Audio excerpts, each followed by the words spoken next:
രാവിലെ എഴുന്നേറ്റ് പല്ലു തേച്ച് കുളിച്ച് ഇസ്തിരിയിട്ട് മുഖത്ത് പൗഡർ പൂശി മലയാളി പുറത്തിറങ്ങി.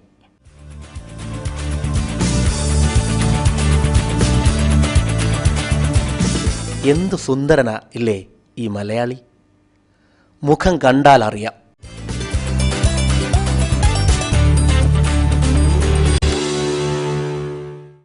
പക്ഷേ മലയാളിക്ക് കുഴപ്പം മുഖത്തല്ല.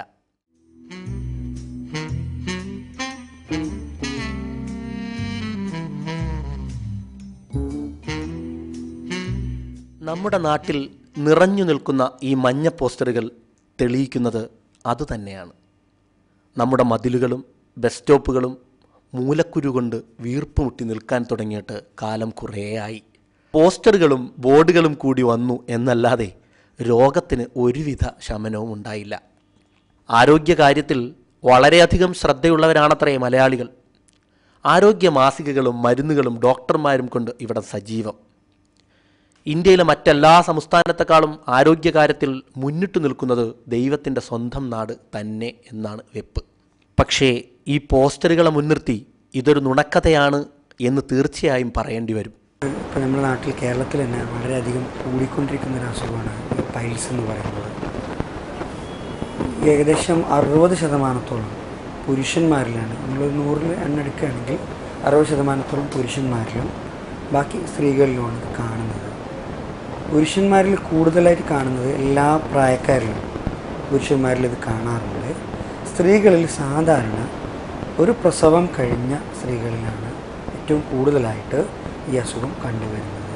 പുരുഷന്മാരിലെ ഒരു 40 വയസ്സിന് മുകളിലുള്ള ആളുകൾക്കാണ് വളരെ കോമൺ ആയിട്ട് കാണുന്നത്. അതിൻ്റെ താഴേക്കുള്ള ആളുകൾക്കും ഇന്ന് ഈ അസുഖം കണ്ടുവരുന്നുണ്ട്. അതായത് നമ്മൾ സമൂഹത്തിൽ നിന്ന് 10 പേരെ എടുക്കുകയാണെങ്കിൽ 6 പേരെങ്കിലും ഈ അസുഖത്തിന് അടിമപ്പെട്ടവരും ഇനി മാറി നിൽക്കുന്ന 4 പേര് നാളെ ഇതിലേക്ക് അസുഖത്തിലേക്ക് വരുന്നൊരു സിറ്റുവേഷനിലേക്ക് കാണുന്ന രീതിയിലാണ് ഭക്ഷണ രീതികൾ ഇന്ന് കേരള സമൂഹത്തിലുള്ളത്. കാരണം വെച്ചാൽ ഒരാൾക്കാർക്കും ഇതില്ല എന്ന് പറയാൻ പറ്റില്ല. ഇപ്പോൾ ഉള്ളവർ തന്നെ ഇല്ലാത്തവർ തന്നെ നാളെ ഇന്നത്തെ ഭക്ഷണ രീതി കൊണ്ട് ഇതിലേക്ക് വന്നു വിടേണ്ടവരായിട്ട് വരുന്നുണ്ട്.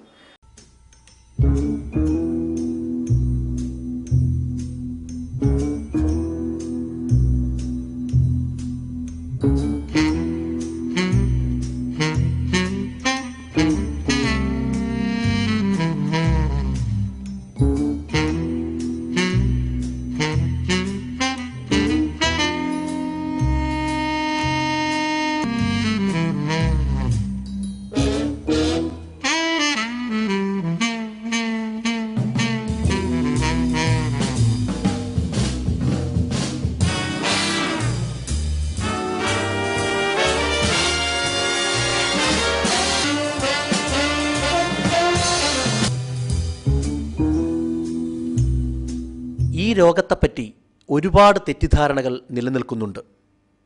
എന്താണ് മൂലക്കുരു എന്നും എങ്ങനെയാണ് ഇത് ചികിത്സിച്ച് മാറ്റേണ്ടത് എന്നും അറിയാതെ തട്ടിപ്പ് കേന്ദ്രങ്ങളിലും വ്യാജ ഡോക്ടർമാരുടെ അടുത്തും പോയി മാനം നഷ്ടപ്പെട്ടവർ ധാരാളം. മനുഷ്യൻ്റെ ദഹനേന്ദ്രിയ വ്യവസ്ഥ, ഡൈജസ്റ്റീവ് സിസ്റ്റത്തിലെ തകരാറുകളാണ്. ദഹനം, ഒരാൾ കഴിക്കുന്ന ഭക്ഷണം മര്യാദക്ക് ദഹിക്കാതെ അത് പ്രോപ്പറായിട്ട് ശരീരം അബ്സോർബ് ചെയ്യാതെ അതിലെ വേസ്റ്റുകൾ പൂർണ്ണമായി ശരീരം പുറന്തള്ളാത്ത ഒരവസ്ഥയിലാണ് ശരീരത്തിൽ സമ്മർദ്ദം, അതായത് മലദ്വാരത്തിൻ്റെ ഭാഗത്ത് സമ്മർദ്ദം കൂടുന്നത് കൊണ്ട് അവിടെ ഉണ്ടാകുന്ന ഞരമ്പുകൾക്കുണ്ടാകുന്ന ചുഴിച്ചയും അതുവഴി പുറത്തേക്ക് കുരുമാതിരി ഞരമ്പുകൾ തള്ളി വരികയും ചെയ്യുന്നതാണ് യഥാർത്ഥത്തിൽ പൈൽസ് എന്ന് പറയുന്നത്. അപ്പോൾ അതിൻ്റെ മൂല കാരണം ദഹന വ്യവസ്ഥയിലെ അസ്വസ്ഥതകൾ, ദഹന വ്യവസ്ഥ മര്യാദക്ക് നടക്കാത്തത് കൊണ്ടാണ്. ചൂട് കൂടുതലുള്ള പ്രദേശത്താണ് ഈ രോഗം പൊതുവെ കണ്ടുവരുന്നത്. എങ്കിലും കേരളം പോലുള്ള സന്തുലിത കാലാവസ്ഥ നിലനിൽക്കുന്ന പ്രദേശത്ത് എങ്ങനെയാണ് ഈ രോഗം ഇത്രയും അധികമായത്? നമുക്ക് 4 അതിനെ പറയാൻ പറ്റും. അതായത് ഒന്ന് പറയാം, നമ്മൾ ആഹാര രീതി, നമ്മൾ ഡെയിലി ഉപയോഗിക്കുന്ന ആഹാര ഭക്ഷണ പദാർത്ഥങ്ങൾ. പൊതുവേ പറയുന്നത് ഉഷ്ണരൂക്ഷങ്ങളായിട്ടുള്ളത്, അതിന് എക്സാമ്പിളായിട്ട് പൊതുവേ പറയാൻ പറ്റുന്ന ഉഷ്ണരൂക്ഷങ്ങൾ എന്ന് പറയുന്നത്, നമുക്ക് പൊതുവേ നമ്മുടെ സമൂഹത്തിൽ ഇന്ന് ഉപയോഗിച്ചുകൊണ്ടിരിക്കുന്ന കാര്യങ്ങൾ, ഒന്ന് നോൺ വെജിൻ്റെ അകത്ത് വരുന്ന പ്രധാനമായിട്ട് ചിക്കനാണ്. ചിക്കൻ ഉഷ്ണരൂക്ഷം എന്ന് പറയാൻ കാരണം കോഴിയുടെ മാംസം ഉഷ്ണരൂക്ഷമായിട്ടാണ് കണക്കാക്കപ്പെടുന്നത്. അതിൻ്റെ ശരീരപ്രകൃതി അനുസരിച്ച് ഉഷ്ണരൂക്ഷമാണ്. രണ്ടാമത് വരിക നമ്മൾ പറയാം സ്പൈസി ഫുഡുകളാണ്, എരിവ് എന്ന് പറയുന്നത്.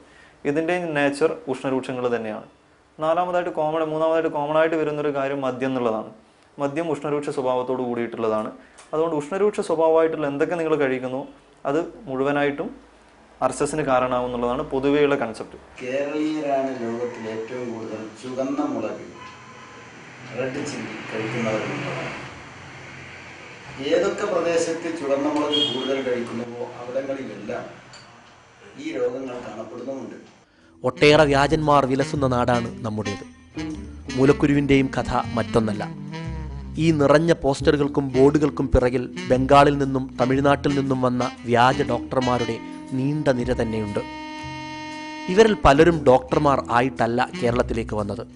പിന്നീട് മൂലക്കുരുവിൻ്റെ മാർക്കറ്റ് കണ്ടറിഞ്ഞ് ഡോക്ടർമാർ ആയവരാണ്. രോഗി ഇതൊരു സീക്രട്ട് അസുഖമായി കരുതുന്നത് കൊണ്ട് തന്നെ രോഗികൾ രഹസ്യ സ്വഭാവമുള്ള ചികിത്സ തേടുകയാണ്.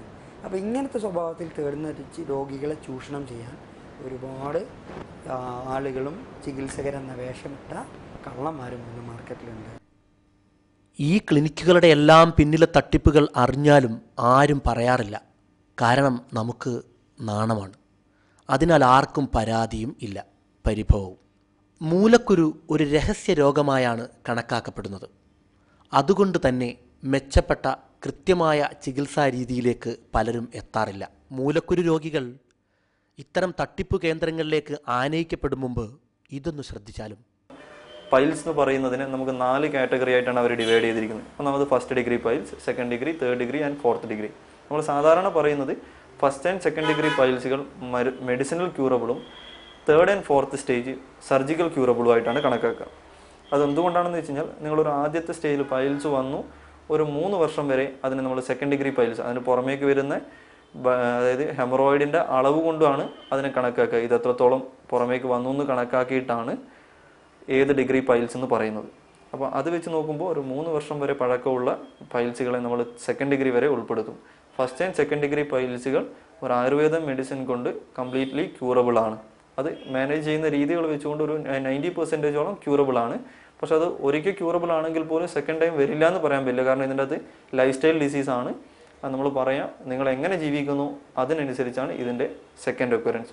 അത് നമ്മൾ പറയുന്നത് ഇന്നിപ്പോൾ നിങ്ങൾ നോൺ വെജ് ഇന്നും അസുഖം മാറി അടുത്ത ദിവസങ്ങളിൽ തൊട്ട് നോൺ വെജും ചിക്കനും എല്ലാം കഴിച്ചുകൊണ്ടിരിക്കുകയാണെങ്കിൽ ഈ അസുഖം തിരിച്ചു വരാനുള്ള എല്ലാ ചാൻസും നിങ്ങൾക്കുണ്ട്. അങ്ങനെയാണ് ഇതിൻ്റെ മാനേജബിൾ എന്ന് വരുന്നത്.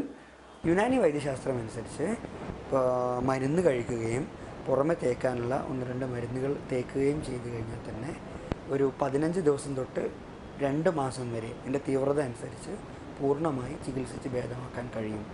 ഒട്ടുമിക്ക പഥ്യങ്ങളൊന്നും ഇല്ല എന്നുള്ളതാണ് യുനാനിയുടെ സവിശേഷത. ഭക്ഷണം എല്ലാം കഴിക്കാം. അതുപോലെ തന്നെ രോഗിയുടെ ദഹന വ്യവസ്ഥ പൂർണ്ണമായി ശരിയാക്കുന്നതോടുകൂടി ഭാവിയിൽ ഇങ്ങനൊരു അസുഖം തുടർച്ചയായിട്ട് ഉണ്ടാവാതിരിക്കാനും യുനാനിയിലൂടെ സഹായകം. പൈൽസിനെ സംബന്ധിച്ചിടത്തോളം അല്ലെങ്കിൽ ആമാശയ സംബന്ധമായ സർവ്വരോഗങ്ങൾക്കും ദിവസങ്ങൾ കൊണ്ട് ഫലം വരും. അതിൻ്റെ റിസൾട്ട് നമുക്ക് കിട്ടും. ഈ തരത്തിലുള്ള എരിവുള്ള ഭക്ഷണം, അതുപോലെ ടിൻ ഫുഡുകൾ. ടിൻ ഫുഡ് എന്ന് പറയുമ്പോൾ വീട്ടിൽ നമ്മൾ പറഞ്ഞു രാവിലെ ഉണ്ടാക്കിയത് ഉച്ചയ്ക്ക് അല്ലെങ്കിൽ രാത്രി, അതുകൊണ്ട് അവസാനിച്ചല്ലോ. പക്ഷെ ടിന്നിലുള്ള ഫുഡിൻ്റെ സ്ഥിതി എത്ര ദിവസം എത്ര മാസങ്ങൾക്ക് മുമ്പാണ് ഈ ഭക്ഷണം പാകം ചെയ്ത് ടിന്നിലാക്കുന്നത്.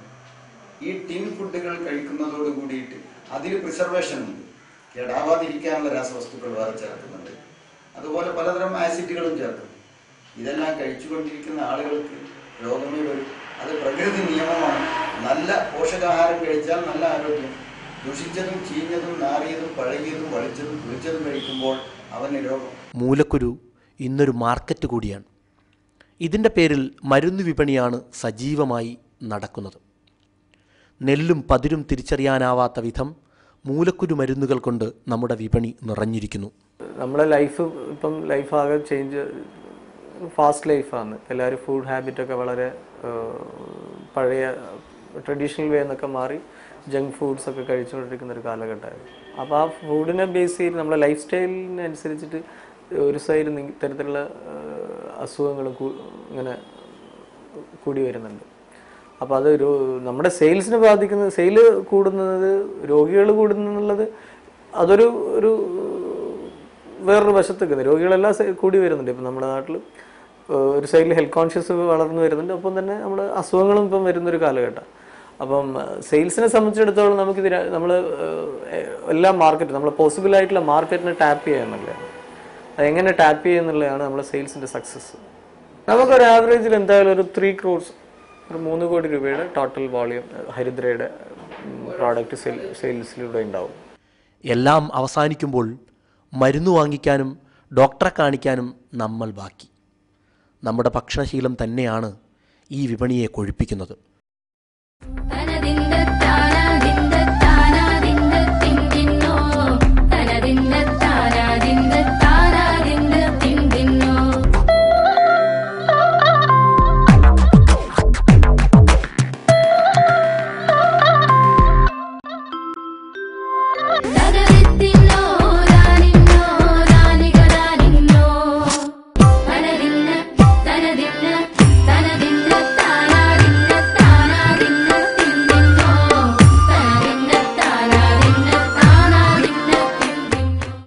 പുതിയ ഫാസ്റ്റ് ഫുഡ് സംസ്കാരം പുതുമയുള്ള വിഭവങ്ങൾക്കപ്പുറം പുതിയ രോഗങ്ങളെ കൂടി നമുക്ക് സമ്മാനിച്ചു. അതിൽ ഒന്നു മാത്രമാണ് മൂലക്കുരു.